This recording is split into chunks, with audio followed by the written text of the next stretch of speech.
The concept of indifference point या EBIT EPS indifference point. हम लोगों ने ये सुना होगा कि अगर कंपनी का ईबीआईटी बहुत ज्यादा है या इट्स हाई, इट्स मोर, तो if you have taken that your EPS will be higher. इसका आइडिया क्या है मैं आपको बताता हूं। इसका आइडिया इंडिफरेंस पॉइंट से आता है एंड द आइडिया इज, अगर एक कंपनी के पास दो ऑप्शन ऑफ कैपिटल स्ट्रक्चर है, एक में मान लीजिए डेट कम है और इक्विटी ज्यादा है, और एक में डेट ज्यादा है और इक्विटी कम है, तो that company can always find its indifference point.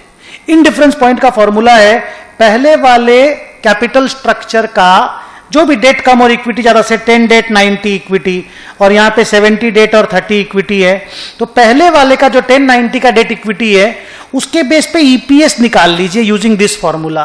क्या है formula? EBIT minus interest into 1 minus T divided by number of shares.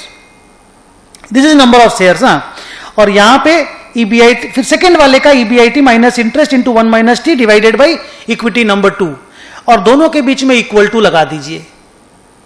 दोनों के बीच में इक्वल टू लगा दीजिए, आपको इंटरेस्ट दोनों का मालूम रहेगा, टैक्स रेट आपको मालूम ही है, नंबर ऑफ शेयर आपको मालूम है, ईबीआईटी निकल करके आ जाएगा। मान लो ईबीआईटी निकला 40 लाख। आइडिया इज 40 लाख रुपया अगर हम कमाएंगे तो चाहे ये वाला कैपिटल स्ट्रक्चर हो 1090 वाला, चाहे ये वाला कैपिटल स्ट्रक्चर हो 70-30 वाला, my EPS will be same.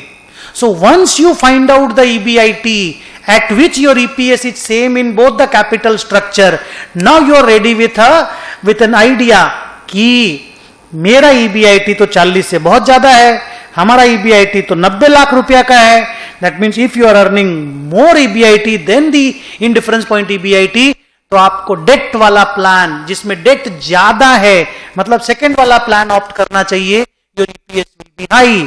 लेकिन अगर आपका EBIT 40 से कम है, से 36, दैट मीन्स आपको वो वाला प्लान ऑप्ट करना चाहिए जिसमें डेट कम है, सो दैट आपको इंटरेस्ट कम देना पड़े।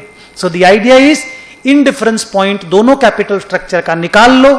If indifference point comes X amount and your EBIT is going to be more than that, then go for debt wala plan या higher debt wala plan, otherwise go for lesser debt wala plan. Thank you.